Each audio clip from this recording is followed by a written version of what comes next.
প্রিয় দর্শক, বইমেলাতে প্রবীণ থেকে কিশোর সব বয়সের মানুষের বই বের হয়, আবার মৌলিক থেকে অনুবাদ সব ধরনের বই পাওয়া যায়। আমার সাথে এখন যিনি রয়েছে তিনি একজন তরুণ লেখক, অনুবাদ সংক্রান্ত বই নিয়ে কাজ করছেন। কথা বলবো তার সাথে আর জানাবো আপনাদের নতুন কি বই এসেছে তার। স্বাগত জানাচ্ছি। আপনার হাতে একটি বই দেখছি, একটি অনুবাদের বই। এই বইটি কি নিয়ে এবং কেন এই বইটি অনুবাদ করার কথা আপনার মাথায় আসলো? আচ্ছা, বইটির নাম হচ্ছে ওয়াবি সাবি, Japanese wisdom for a perfectly imperfect life. এই বইটি মূলত আমাদের জীবনটি যে অপূর্ণ, আমাদের জীবনে আসলে কোনো কিছুই পরিপূর্ণতা নেই, কিন্তু এই অপূর্ণ জিনিসের মধ্যেও একটা আলাদা সৌন্দর্য রয়েছে। এই বইটি মূলত সেই সৌন্দর্যের কথা তুলে ধরেছে এবং এখানে জাপানিজ উইজডম অর্থাৎ জাপানিরা বিভিন্ন ধরনের কনসেপ্ট ইউজ করে, যেমন ইকিগাই, কাইজেন। তারা জাপানিরা ভালোভাবে এই যে পরিপূর্ণ থাকতে চায়, সুখী থাকতে চায়, এই সুখী থাকার জন্য একটি নিয়ম তাদের ওয়াবি সাবি। তাদের এই নিয়মটি নিয়ে এই বইটি। খুব সুন্দর একটা কাজ করেছেন, মানে সুন্দর একটা বইয়ের অনুবাদ করেছেন। অনুবাদ করা নিঃসন্দেহে খুবই কষ্টদায়ক। বইমেলাতে আমরা বিভিন্ন ধরনের বই দেখতে পারি যেখানে আপনাদের মতো গুণী লেখকেরা অনুবাদ করে কষ্ট করে একটা লেখা লিখছে, কিংবা মৌলিক লেখকেরা যারা অনেক তথ্য উপাত্তকে সংগ্রহ করে বই লিখছে। এর পাশাপাশি ইনফ্লুয়েন্সার কিংবা সদ্য সেলিব্রিটি হওয়া কিছু মানুষের আমরা বইও দেখি যে বই পৃষ্ঠা জুড়ে হয়তো কেবল ছবিই থাকে নিজস্ব, কিংবা হয়তো এমন কোনো লেখা যা আমাদের সমাজের জন্য অসঙ্গতিপূর্ণ। এই ধরনের বইয়ের পাশাপাশি যখন আপনার বইও বই মেলাতে থাকে এবং বিক্রির দিক থেকে তাদের বই বেশি বিক্রি হয় অনেকাংশে, তখন একজন লেখক হিসেবে, একজন পাঠক হিসেবে এবং একজন সমাজের ভালো ভাবার তরুণ হিসেবে, যেহেতু তরুণ সমাজ যেন ভালো হয় সেই চিন্তা সবসময় আপনাদের মাথায় থাকে, সেই সকল হিসেবে কেমন অনুভব হয় আপনাদের? আচ্ছা, এখানে ইনফ্লুয়েন্সারের কথা বললেন। এখানে আমার কাছে মনে হয় না যে সকল ইনফ্লুয়েন্সারের বই হয়তো খারাপ বা হয়তো তাদের বই লেখা উচিত না।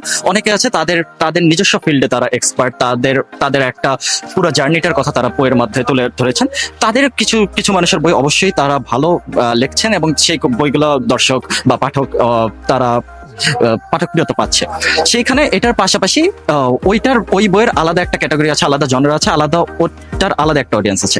অনুবাদ বইয়ের অডিয়েন্স আলাদা, এটার সেলফ হেল্প জনরার বই। তো সেলফ হেল্প জনরার বই যারা সার্চ করে, যারা অনুবাদ বই পড়তে চায়, যে ইংরেজি বই পড়তে চাচ্ছি না বা ইংরেজি বইটা পড়েছি, আমি দেখি একটু বাংলায় অনুবাদটা পড়ে আরো বিস্তারিত কি জানতে পারবো, সেই ক্ষেত্রে তাদের অডিয়েন্স আলাদা এবং তারা এসে তখন ওইভাবে করে খুঁজে তারা এই বইটি খুঁজে নিচ্ছে।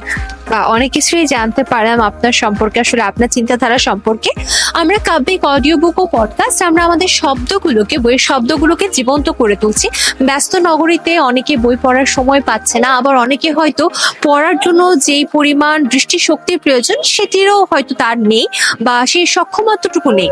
তাদের জন্য আমরা অডিও বুক নিয়ে কাজ করছি। একজন লেখক হিসেবে আপনার কাছে কি মনে হয়, আপনার লেখা যখন শ্রোতাদের কাছে পৌঁছে যাবে ব্যাপারটা কেমন হবে? এখানে লেখক হিসেবে কথা বলার আগে একজন পাঠক হিসেবে বলি, আমি পাঠক হিসেবে বই পড়তে তো খুব পছন্দ করি, সেই সাথে অডিও বুক শুনতে অনেক পছন্দ করি। আমারও কাব্যিকের সাবস্ক্রিপশন আমার নিজেরও ব্যক্তিগতভাবে কেনা আছে। তো ওখান থেকে দেখা যায় যে কিছু চিরায়ত উপন্যাস আমি শুনেছি, কিছু নতুন থ্রিলার যুক্ত হয়েছে, এমনকি আমাদের যেই কারিকুলামের বইগুলারও অনেকগুলো আনন্দ পাঠ, সহপাঠ, এগুলারও কিছু গল্প, যেমন লাল ষোলো দেখলাম কাব্যিকে এসেছে। এরকম বিভিন্ন বই কাব্যিকে সেখানে যুক্ত হয়েছে। তো এইখানে লেখা, আমরা তো লিখিত বই পড়ি, তারপরে অনেকে ব্যস্ততার কারণে যারা অডিও বুক শুনতে চায় তারা অবশ্যই তাদের জন্য কাব্যিক একটি ভালো প্ল্যাটফর্ম। এবং আমি নিজেও চাই যে আমার বইও যদি কোনো সময় কাব্যিকে যায়, তাহলে যারা লেখা পড়তে পারছে, পড়ে বই কিনে পড়ছে, তাহলে তো তাদেরকে সাদরে আমন্ত্রণ, কিন্তু সেই সাথে যারা অডিও বুক শুনতে চাচ্ছে তারা পড়তে পারবে। এবং আপনি যেটা বললেন যে দৃষ্টি প্রতিবন্ধীরা যারা হয়তো তাদের ব্রেইল ব্যবহার করে পড়তেও কিন্তু অনেক কষ্ট লাগে এবং সময় সাপেক্ষ ব্যাপারটা, তো তাদের জন্য কিন্তু অডিও বুকটা একটা খুবই ভালো মাধ্যম হতে পারে। অনেক ধন্যবাদ আপনাকে। আশা করছি বই মেলাটা খুব ভালো কাটবে আপনার, এবং নতুন তরুণ লেখক হিসেবে আশা করছি আপনি অনেক ভালো পাঠক প্রিয়তা পাবেন।